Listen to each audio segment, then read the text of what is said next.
ঈদের দ্বিতীয় দিনে রাজধানীবাসী মেতেছে উৎসব আমেজে। পরিবার পরিজন নিয়ে বিভিন্ন বিনোদন কেন্দ্র ঘুরে ঈদ আনন্দ উপভোগ করছেন অনেকে। রাজধানীর অন্যতম বিনোদন কেন্দ্র মিরপুরের জাতীয় চিড়িয়াখানায় সকাল থেকেই দর্শনার্থীদের ভিড়।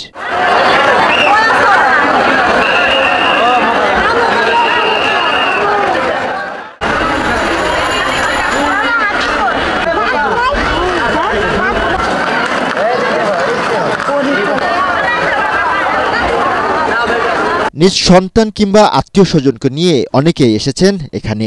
বনের রাজা সিংহ, রয়্যাল বেঙ্গল টাইগার, হাতিসহ বিভিন্ন প্রাণীর খাঁচায় খাঁচায় ঘুরে কাটান তারা। আনন্দ আর কি, ঈদের পরে বন্ধুরা মিলে সবাই একসাথে হয়েছি, সবাই ঘুরতে আইছি। বাচ্চাদেরকে পশু পাখি চেনানোর জন্য নিয়ে এসেছে এখানে। জায়গাটা অনেক সুন্দর জায়গা, মনোরম পরিবেশ, এখানে অনেক কিছু দেখার আছে। এখানে ফ্যামিলির জন্য খুব সুন্দর একটা জায়গা, সুন্দর একটা পরিবেশ। আমি সবার প্রথমে হরিণ দেখছি, তারপর বানর দেখছি, তারপরে ঘুরতে ঘুরতে পাখি দেখলাম, কচ্ছপ দেখলাম, খরগোশের বাচ্চা দেখলাম, সজারু, সিংহ, বানর, পাখি, বিশেষ করে বাঘ বা অন্য যে প্রাণীগুলো আছে। এমনিতে ভালো লাগতেছে, অনেকদিন পর আসছি, এর আগেও অনেকবার আসা হয়েছে।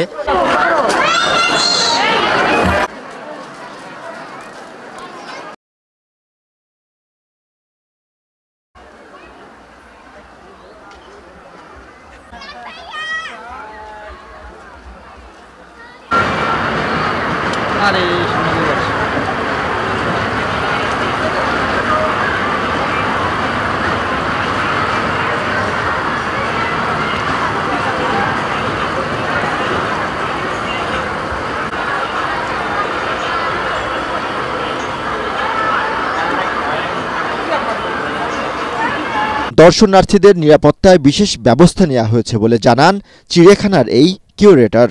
সার্বক্ষণিকভাবে এখানে দর্শকদের নিরাপত্তা, আমাদের অ্যানিমেলের নিরাপত্তা, প্রত্যেকটা ব্যাপারই কিন্তু আমরা মনিটরিং করছি। দর্শক আমি মনে করি 100% নিরাপদে আছেন। পার্কিং এলাকায় যাতে কোনো যানজট না হয় সেখানে আমাদের ট্রাফিক পুলিশ কাজ করছে, আমাদের চিড়িয়াখানার কর্মচারীবৃন্দ সেখানে কাজ করছেন যাতে শান্তি। আমার কথা হলো যে চিড়িয়াখানায় দর্শকদের অবাধে ঢুকবেন এবং একটা ভালো একটা অভিজ্ঞতা নিয়ে বের হয়ে যাবেন, সেটা নিশ্চিত করার জন্যই কিন্তু আমরা সবাই কাজ করছি।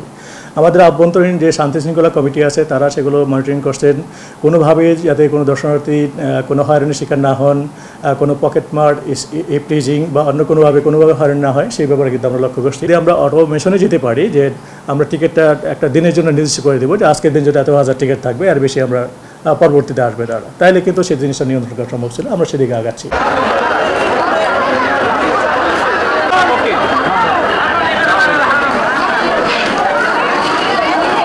শুধু চিড়িয়াখানা নয়, শ্যামলীর শিশু মেলা ও চন্দ্রিমা উদ্যানেও দর্শনার্থীদের ভিড় ছিল দিনভর। উৎসব কিংবা আয়োজনে পরিবার প্রিয়জন নিয়ে ঘুরতে বের হওয়া যেন বাড়তি আনন্দ উৎসবপ্রেমী ঢাকাবাসীর জন্য। তাই তো ঈদের দ্বিতীয় দিনে উপচে পড়া ভিড় রাজধানীর বিনোদন কেন্দ্রগুলোতে। সবারই প্রত্যাশা এ উৎসব ও ভালো লাগা বেঁচে থাকুক পুরো বছর জুড়ে। তরিক ইসলাম, এটিএন বাংলা, ঢাকা।